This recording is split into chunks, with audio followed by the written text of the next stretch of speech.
Student, I am your maths teacher Shivam और आज हम देखेंगे एक्सरसाइज 1.1 क्वेश्चन नंबर फर्स्ट, जिसमें आप लोगों को बोला है use Euclid division algorithm to find HCF of given two number. तो इससे पहले इंट्रोडक्शन पार्ट में हम लोगों ने देखा था कि कैसे हम यूक्लिड डिवीजन एल्गोरिदम जो कि है a is equal to b q plus r, जहाँ पे ए और बी टू पॉजिटिव नंबर है और क्यू मैंने आपको बताया था कि जब हम ए को बी से डिवाइड करते हैं तो उस टाइम जो क्वेश्चन आता है वो आपका क्यू है और रिमाइंडर आपका आर हो गया। ठीक है, तो अब इसके यूज़ करके हम लोगों ने H C F find out करना है। तो अब देखो स्टेप बाय स्टेप इसको कैसे करेंगे।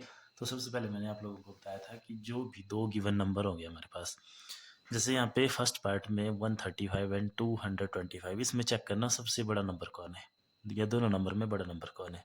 तो इन दोनों नंबर में बड़ा नंबर है ये वाला 225। तो हम लोग लिखेंगे सिंस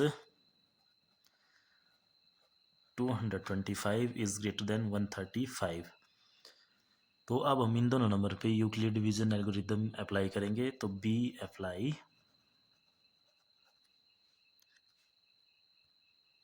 तो ये आ गया हमारा स्टेप फर्स्ट, जिसमें हम लोगों ने लिखा since 225 is greater than 135 and we apply Euclid division algorithm to this number. तो अब इन नंबर पे हम जो है यूक्लिड डिवीजन अप्लाई करेंगे। जो आप लोगों को पता है यूक्लिड डिवीजन थ्योरम क्या थी, a is equal to b q plus r. वहाँ पे जो बड़े वाला नंबर होता है उसको ए लेते हैं। तो यहाँ पे बड़े वाला नंबर है हमारे पास 225। तो 225 is equal to a is equal to b q, b क्या है जो सेकेंड नंबर है 135, और ये जो क्यू और आर है इसकी वैल्यू आपको कैसे मिलेगी, डिवाइड करके। तो 225 को आप लोग डिवाइड कर देंगे 135 से। अब जब आप इसको डिवाइड करेंगे तो तब आप लोग देखेंगे 135 टू ज़ा, इससे बड़ा हो जाएगा 270। तो फिर लेंगे 135 वन ज़ा 135 और रिमाइंडर आ जाएगा 0, 12 माइनस 3 9। तो 90 इसका रिमाइंडर आ गया। और क्यू की वैल्यू कितनी आ गई आप लोगों के पास 1, और रिमाइंडर कितना आ गया 90। तो ये क्या जो कि यूक्लिड डिवीजन होती है a is equal to b q plus r. तो बी की वैल्यू 135 होगी, क्यू की वैल्यू मिल गई आपको 1 और प्लस आर की वैल्यू मिल गई आप लोगों को 90। तो ये हो गया इसका स्टेप फर्स्ट। अब क्या करना आप लोगों ने, अगर स्टेप में रिमाइंडर 0 आ जाए तो ठीक है, क्वेश्चन यहीं तक होगा। लेकिन अगर आप लोगों के पास रिमाइंडर 0 नहीं आया है तो फिर आगे इसके बाद आप लोगों ने आगे जो है यूक्लिड डिवीजन एल्गोरिदम का यूज़ दोबारा करना है।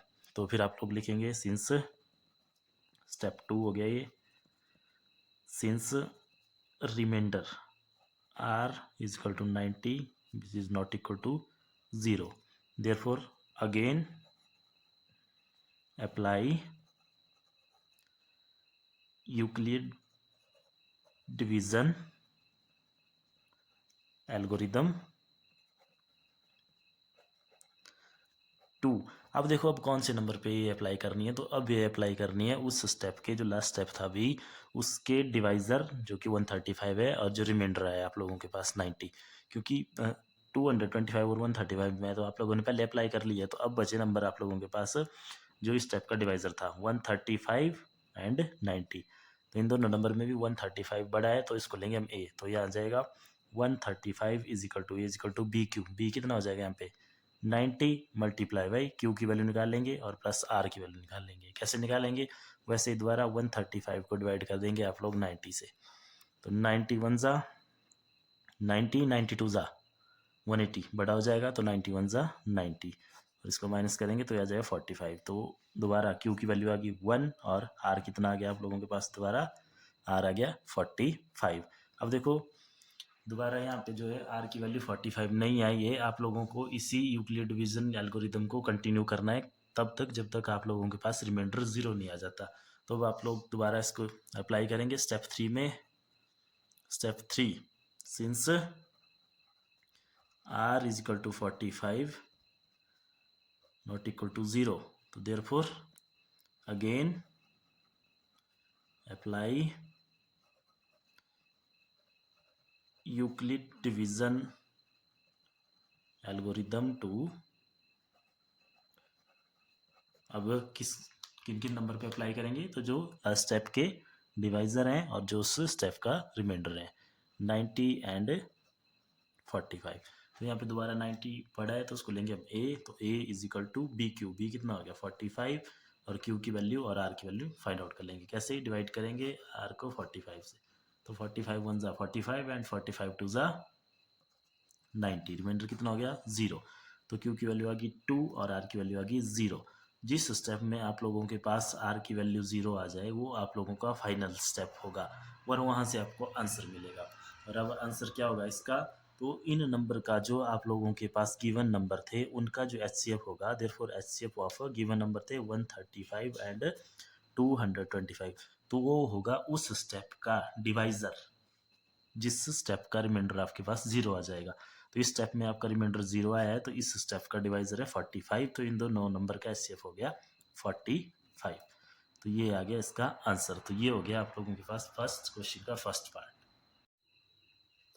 अब इसी क्वेश्चन का नेक्स्ट पार्ट है सेकंड पार्ट, जिसमें आप लोगों को एचसीएफ फाइंड आउट करना है 196 एंड 38,220 का यूजिंग यूक्लिड डिवीजन थ्योरम। तो सबसे पहले यहाँ पे दोबारा देखेंगे आप लोग स्टेप फर्स्ट में सबसे पहले हम चेक करते हैं कौन सा नंबर इसमें बड़ा है। तो इसमें ये वाला नंबर बड़ा है, ये छोटा है, तो यह आ जाएगा ए और यह आ जाएगा बी। तो दोबारा लिखेंगे since 38,220 is greater than 196 therefore apply Euclid division theorem to these number.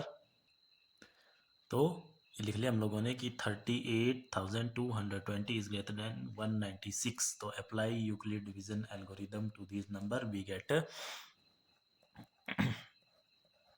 38,220 ये हो गया a is equal to b q plus r, क्योंकि यूक्लिड डिवीजन थ्योरम क्या है, a is equal to b q plus r. तो इसी form में इसको लिखना है दोबारा।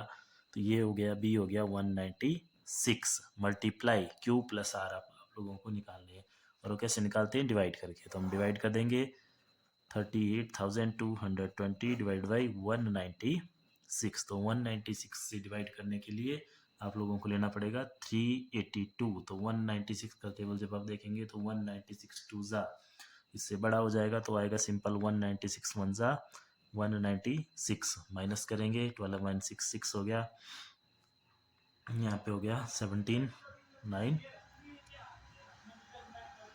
8 और ऊपर से आ गया आप लोगों के पास यहाँ पे आ गया 1, तो 186 और ऊपर से आया 2।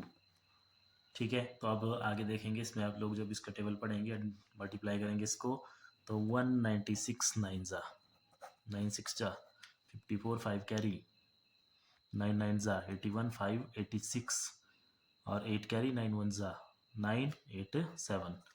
तो ये आ गया इसके नियरली इक्वल 64।